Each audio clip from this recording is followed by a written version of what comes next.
Club Nizampet ఆధ్వర్యంలో మెదక్ జిల్లా నిజాంపేట్ మండల కేంద్రంలో ఆర్వీఎం హాస్పిటల్ సహకారంతో ఉచిత మెగా వైద్య శిబిరాన్ని ఏర్పాటు చేశారు. ఈ మెగా వైద్య శిబిరంలో కంటి పరీక్షలు, general medicine, general surgery, orthopaedic డాక్టర్లు రోగులను పరీక్షించి ఉచితంగా మందులను పంపిణీ చేశారు. ఈ ఆరోగ్య శిబిరానికి మండల తహశీల్దార్ శ్రీనివాస్, ఎంపీడీఓ రాజిరెడ్డి ముఖ్య అతిథిగా హాజరయ్యారు. ఈ సందర్భంలో వారు మాట్లాడుతూ నిజాంపేట్ ప్రెస్ క్లబ్ ఆధ్వర్యంలో ఏర్పాటు చేసిన వైద్య శిబిరానికి మంచి స్పందన లభించిందన్నారు. ప్రెస్ క్లబ్ సభ్యులు వైద్య శిబిరం ఏర్పాటు చేయడం అభినందనీయమన్నారు. ఈ కార్యక్రమంలో ప్రెస్ క్లబ్ అధ్యక్షుడు బండారి చంద్రయ్య, ప్రధాన కార్యదర్శి సంజీవ్, కార్యదర్శి స్వామి, కోశాధికారి ప్రదీప్ రెడ్డి తదితరులు పాల్గొన్నారు.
నిజాంపేట మండల ప్రజలకు ఈరోజు ప్రెస్ క్లబ్లో వారు ఏర్పాటు చేసిన మెగా ఉచిత వైద్య శిబిరంకు ఎంతో స్పందన లభించింది. అందులో భాగంగానే తహసీల్దార్గా నేను కూడా బీపీ షుగర్ పరీక్షలు చేయించుకున్నాను. ప్రెస్ క్లబ్లో వారు ఏర్పాటు చేయడం చాలా అభినందనీయం. సేవా దృక్పథంతో వాళ్ళ దగ్గరుండి సేవలు చేయడం కూడా చాలా అభినందించిన విషయం. ఇది మండల ప్రజలకు ఎంతో ఉపయోగపడుతుందని, కాబట్టి మండల ప్రజలందరూ దీన్ని సద్వినియోగం చేసుకోగలరని నమ్మకం. మండలంలో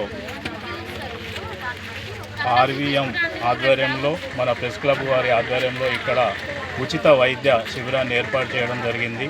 ఇక్కడ ప్రజలు అందరూ కూడా వచ్చి చూయించుకోవడం జరుగుతుంది. వారికి ఉచిత మందులు కానీ, వారికి ఎట్లా బీపీ కానీ షుగర్ ఉంటే ఏం చేయాలి అవన్నీ కూడా క్లియర్గా చెప్పడం జరుగుతుంది. వచ్చిన బృందానికి కూడా కృతజ్ఞత తెలియజేస్తున్నాము. ముఖ్యంగా ఏంటంటే ప్రెస్ క్లబ్ వాళ్ళు పెట్టి, ఎందుకంటే వాళ్ళు ఊళ్ళో అన్నీ తిరిగి కూడా ఎక్కడేముంది, ఎవరికి ఏముంది, ఎట్లున్నాయి, ఎట్లా ఇబ్బందులు పడుతున్నారు అనే ఆ దృష్టితో ఏంటంటే ఆర్వీఎం వాళ్ళని సంప్రదించగా వీళ్ళు ప్రెస్ క్లబ్ వాళ్ళు వచ్చారు. వచ్చినందుకు సంతోషిస్తున్నాం వాళ్ళకు కూడా. ఎందుకంటే చెప్పిన ప్రజలు కూడా ఏంటంటే చెప్పిన మెడిసిన్స్ వాడుతున్నారు కాబట్టి వాళ్ళు కూడా డాక్టర్ల సూచనల మేరకే వేసుకోవాలి. ప్రొద్దున వేసుకునేది సాయంత్రం ప్రొద్దున వేసుకుంటే అది కూడా సరిగా పనిచేయదు. ఎందుకంటే వచ్చి శిబిరంలోకి వచ్చిన మేము మందులు వాడుకున్నాం ఇట్లా అయిందని కూడా తెలియకుండా ఉండాలంటే వాళ్ళు చెప్పిన మందులు జాగ్రత్తగా వేసుకోవాలని చెప్పి కోరుకుంటున్నాం. నేటి రోజున ఆర్వీఎం హాస్పిటల్ తరఫున మా నిజాంపేట గ్రామంలో, అంటే మెదక్ డిస్టిక్ నిజాంపేట మండల్, ఆ గ్రామంలో చుట్టుప్రక్కల గ్రామాల వాళ్ళకు కూడా అందరికి తెలియజేసి ఉచితంగా వైద్య శిబిరాన్ని ఏర్పాటు చేశారు. దీనికి ప్రతి బీమారికి వాళ్ళ చిన్న దానికి మెడిసిన్స్ మందులు ఇస్తున్నారు. కాదంటే అప్పటికి వాళ్ళ క్యాంప్ ద్వారా వాళ్ళని దొరకపోయి అక్కడనే భోజన వసతి, మళ్ళీ ఉచిత మందులు, ఉచితంగా ఆపరేషన్లు అన్నీ చేయడానికి వాళ్ళు సిద్ధమై ఇక్కడికి వచ్చారు. దీనికి ముఖ్య కారణం ప్రెస్ క్లబ్ వాళ్ళు, వాళ్ళ ఆధ్వర్యంలో ఈ విధంగా ఈ శిబిరం నడిపించబడ్డది. రిపోర్టర్లు తీసుకొచ్చిండ్రు క్యాంపును, చేతగాని వాళ్ళకు తీసుకొచ్చారు. బాగానే చూస్తారు. హెల్ప్ చేసిర్రు. ఈ హెల్ప్ చేసిన ఎందుకంటే చాతగాని వాళ్ళు పోవాలంటే కష్టం అవుతుంది. ప్రైవేట్లో పెట్టుకోవాలంటే రూపాయలు అవుతుంది. దీపాలు తీసుకొచ్చి చెక్ చేయించుకొని మంచిగా మేము అయితే రెంట్ బౌండ్ దావకాలు తీసుకుపోతారట. తీసుకుపోయి ప్రాబ్లం ఏందో చూపించి పంపిస్తారట. మళ్ళీ తీసుకుపోయి పంపిస్తారు.